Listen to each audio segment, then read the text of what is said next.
on peut dire que la partie ouest de la maison, la partie fermée, la partie plus noire, la partie qui est vers la direction du soleil couchant, est plus réservée à la femme. C'est l'espace intérieur, c'est le ventre. Alors on va trouver la cuisine dans la direction du nord-ouest et on va trouver la chambre, s'il y a une chambre fermée, elle sera dans la direction du sud-ouest, donc direction plus féminine.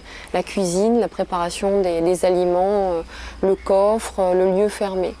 La pièce qui, si elle est faite, se trouve dans la direction du sud-ouest où on garde les objets un peu précieux et aussi le lieu où va dormir la jeune fille vierge, qui est également très précieuse. Alors la direction de l'Est, c'est plus l'espace d'ouverture.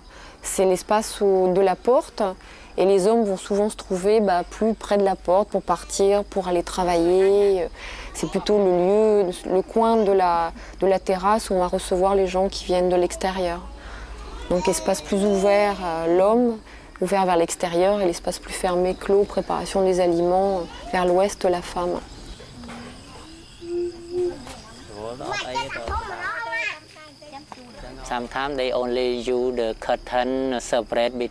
Parfois, les Khmers utilisent un simple rideau de coton, tenant lieu de séparation entre le couchage des parents et celui des enfants. Dans certaines maisons, les propriétaires construisent une cloison de bois, de bambou ou de feuilles de palmier. En principe, il y a une grande pièce. La maison, on la conçoit plutôt à partir de la forme des toits. Donc le grand toit principal, c'est la grande maison. Le petit toit, c'est le petit maison. Et à l'intérieur, on peut ou non décider de faire des séparations. Mais ça, c'est surtout des pratiques peut-être plus récentes où on commence à construire des séparations dans les maisons. Alors ça commence par un rideau qui est tendu dans la maison. Alors au début, ça va veiller peut-être à séparer un jeune couple qui vient de se marier du reste de la famille dans l'attente de la construction d'une autre maison. On aime bien avoir de très belles nattes sur lesquelles s'allonger.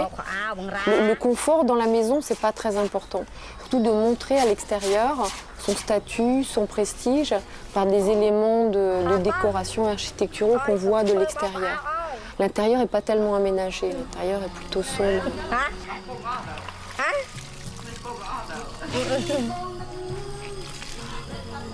Et sous la maison, c'est un espace de rangement. Alors on va ranger les instruments aratoires, on va ranger les filets, on va ranger les nasses à la poisson. Et là également où on met les bœufs le soir pour les protéger de la pluie. C'est un petit peu la remise sous la maison. C'est souvent l'espace de vie durant la journée, parce que monter dans la maison, il fait souvent un petit peu trop chaud, on est coupé du reste du village, donc on s'installe souvent sur un lit sous la maison, où on bricole. Alors avant les femmes tissaient, ou alors ils installent un petit poulailler. Les hommes ici fabriquent des objets d'artisanat, on est à l'ombre, on voit passer les gens, on les invite à s'arrêter un petit moment.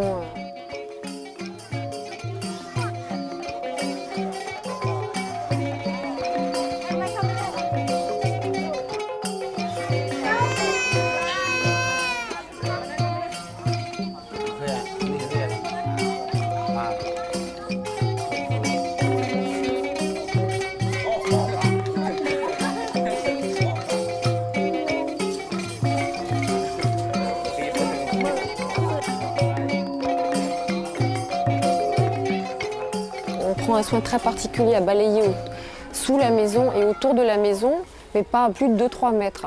Après commence déjà un espace différent. Ça va être balayé avec un très grand soin à 2 mètres de la maison, mais à 3 mètres de la maison, là vont s'amonceler tous les détritus et c'est un autre monde. Et autour de la maison, c'est là où on va planter les arbres fruitiers, les bananiers, les papayers, les manguiers.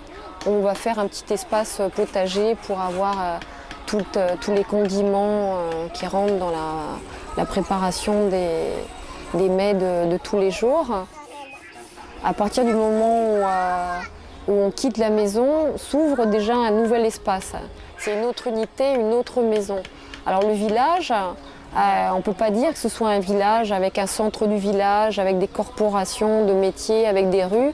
C'est vraiment un agglutinement de cellules familiales. Mais le village, c'est plutôt ce qu'on appellerait un lieu habité, plutôt qu'un village dans le sens occidental du terme. Le centre de la... Il n'y a pas vraiment de communauté villageoise. Le centre de ville, le lieu où les gens se réunissent, ça va plutôt être le marché.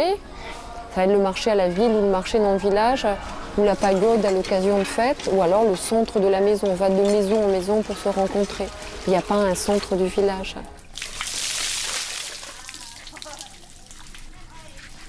Et maintenant, ça glisse plus vers un terme administratif, avec des divisions administratives. On dit un village, une commune, un district. Mais autrement, ça peut être un espace très large avec une maison là, qui gère de manière assez indépendante. Chacun gère ses petits champs, et on essaye au maximum de ne compter que sur soi-même. À l'origine, il semble qu'il s'agit d'une famille. Ici au Cambodge, on a une très petite population pour un pays peut-être pas très grand, mais qui a quand même une grosse surface. Et jusqu'à présent, il y avait toujours énormément de terre à la disposition des gens. Alors souvent, pour des raisons soit de surpopulation dans un endroit, ou plus souvent de famine, de guerre, une famille décide de se détacher du reste d'un lieu habité pour aller défricher un nouvel espace de vie. Donc on se rend dans un lieu qu'on appelle prey, qu'on appelle la forêt, mais qui n'est pas toujours constitué d'arbres. C'est un lieu un peu hostile avec des arbustes ou une vraie forêt. Et on va défricher cet espace qu'on appelle le srok, le terroir, pour y construire sa petite maison. Sur le srok poum, poum c'est la terre, le lieu habité, et autour on va également défricher un espace pour faire sa rizière.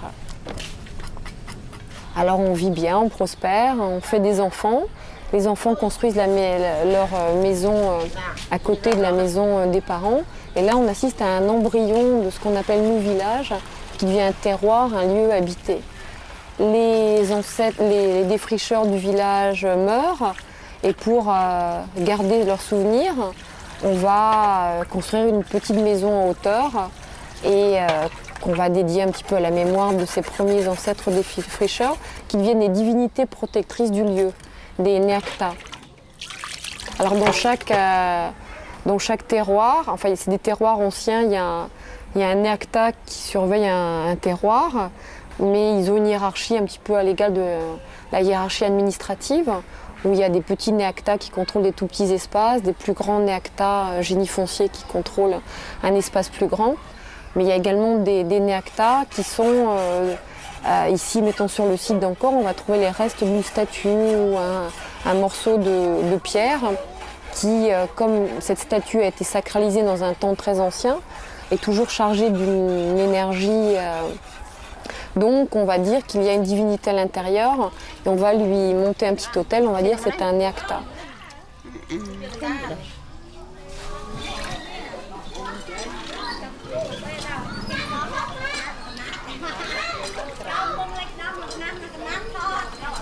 Mettons ici sur le territoire d'Angkor, le plus grand des génies s'appelle Tariech.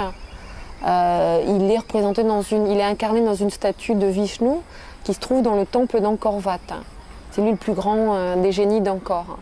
Alors il a des secrétaires, des subalternes qui contrôlent des territoires plus petits.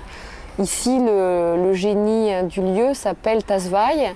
Il est incarné dans une statue de pierre dont il ne reste plus que les pieds, au pied d'un arbre, d'un manguier, Tasvai. Il contrôle le territoire ici qui comprend plusieurs villages, dont le village de Srasrang. Après, il y a des plus petits génies. Alors, suivant l'importance du problème, on fait appel à un génie plus ou moins important.